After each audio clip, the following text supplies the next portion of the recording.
Golf Central on YouTube, brought to you by the Chrome Soft Golf Ball from Callaway.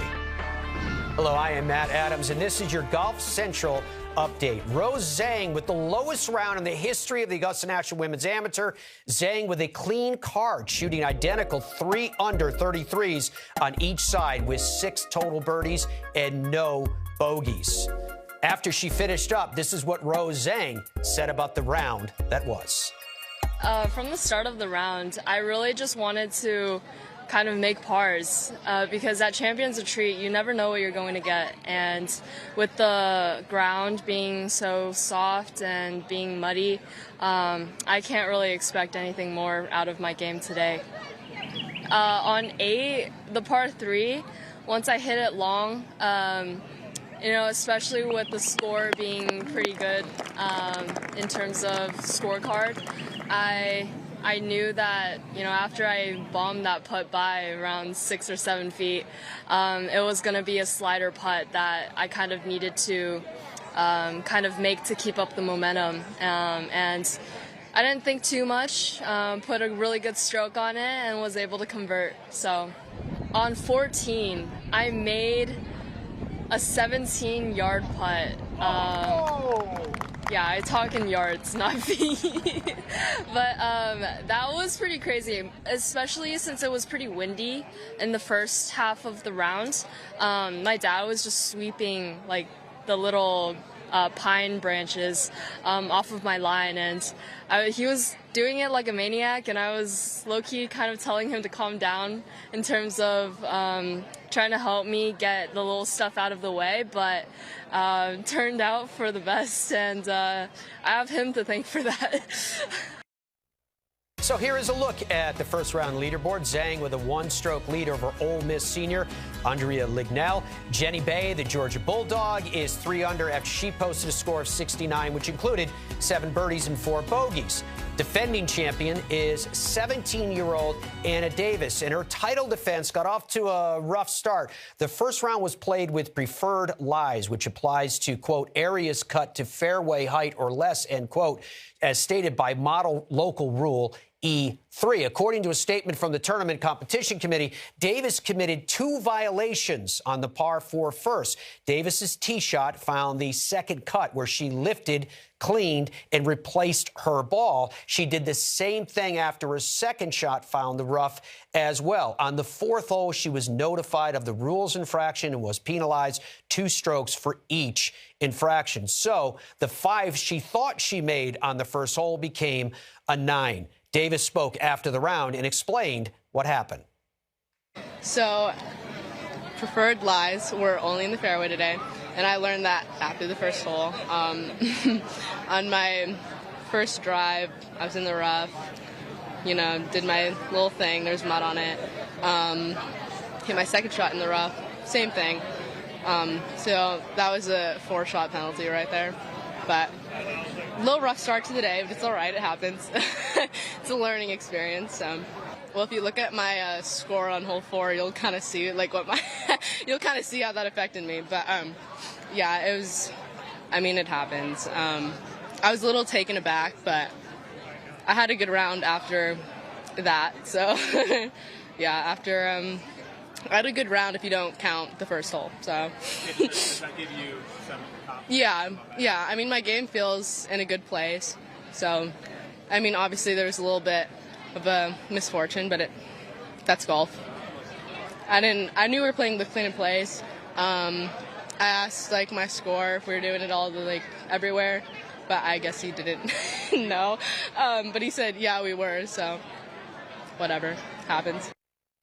So here's Davis's scorecard. After the penalty strokes were added, she rebounded to shoot 4 under on her final 12 holes, but that 9 on the first hole puts her at 4 over 76. She is tied for 43rd. To the PGA Tour and the Valero Texas Open we go now. Most of the top players are taking a break before the Augusta Nationals Masters next week, but that opens a door for other players who are in search of the last Masters invite, and they'll have to win to get in. Injuries have derailed Zac Blair's recent career, but he appears to be healthy and playing well, coming off a top 10 at the Valspar Championship. He will tee off early on Thursday, 8:41 a.m. Eastern Time. Kira K. Dixon caught up with him earlier. Zac Blair teeing it up for the first time since 2018 at the Valero Texas Open, coming off some really great play, a top 10 finish at the Valspar Championship. Just, Zac, describe how the game is as you come into this week. Yeah, obviously had a nice week a couple weeks ago in Tampa, which is always nice. You know, need a few more of those. But yeah, feeling good. Just got to keep kind of that momentum going forward and doing some good stuff. You've really been, you've gone through a lot to get back to this point. You've fought through some injury and kind of getting your status back out here. For those that don't know, can you just describe the injuries that you did go through and what the journey back to the PGA Tour has been like for you? Yeah, so I had a torn labrum in my right shoulder, a couple tears. You know, so obviously had to get surgery on that, and it was out a couple of years. You know, it's obviously really fun to be back playing golf. You know, it's even funner when you play well. So, you know, it's just good to be back. You know, playing on the PGA Tour is the coolest thing you can do, you know, when you're playing professional golf. So it's nice. Was getting back to the PGA Tour always the goal, or was there a moment when you thought, you know what, maybe this is a bit too much of a challenge?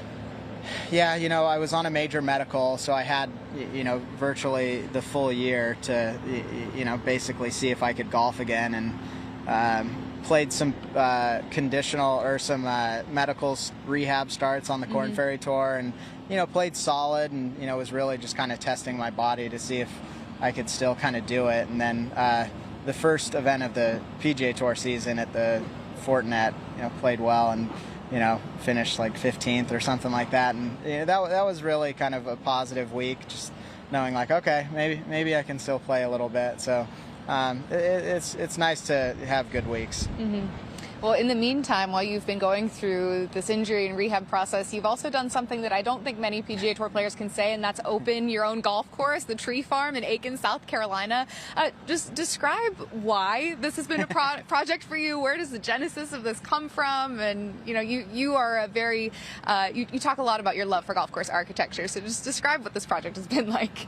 Yeah, I mean, you know, my dad kind of owned and operated golf courses and, you know, was involved in building them and doing that while I was growing up. So it was something I was kind of around, you know, my whole life. And I think, you know, my first handful of years on tour, I was fortunate enough to see a lot of really cool places, and, you know, some generous people took me to, you know, some of the best courses and clubs in the world, and, you know, really kind of drew me to wanting to do something like that. And, you know, tried to do it in Utah for a while, and just kind of a lot of hurdles and roadblocks, and then you know, found this really cool property in South Carolina, and, you know, found a bunch of people that wanted to help me do it. So, you know, got a really good team of people around me, and, you know, it's been really cool to see it, you know, open up, and people playing golf out there. So it's been fun. Well, just talking about this tournament here this week, the Valero Texas Open, there's a lot on your mind with trying to win this tournament, but also the possibility of getting that last spot at Augusta National. Yeah. How much do you balance that opportunity with just wanting to play well out here? I mean, it's obviously, you know, would be really great. You know, you obviously always want to play in the majors and in the Masters. I've never played in the Masters, so it would be something, you know, you're always kind of thinking about it in the back of your head. So it's kind of just, you know, one big qualifier for the week for one spot, I guess. So hopefully I play well. Well, best of luck this week, and play well. Thank you.